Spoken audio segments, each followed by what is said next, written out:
কথা কোন যাবে না বলো কথা কোন দেখতে গেরবি আওয়াজ ভিডিও লইতাছে বেটা ইচ্ছা ভিডিও লইতেছে স্যার কিন্তু সারে লাইভ করতেছে বেটা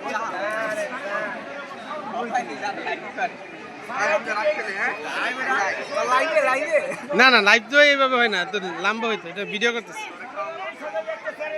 সোজা বসো, বসো, সোজা বসো। বিদায়ী শিক্ষার্থীদের একাংশ দেখতে পাচ্ছেন আপনারা, আমাদের এসএসসি পরীক্ষার্থী 2026-এর মেয়েরা এখানে আছে। তোমরা বিদায়ী না? তোমরা এত পিছনে বসছো কেন? হ্যাঁ আরো, হ্যাঁ ম্যামেরা বসবে, আচ্ছা আচ্ছা ঠিক আছে ঠিক আছে।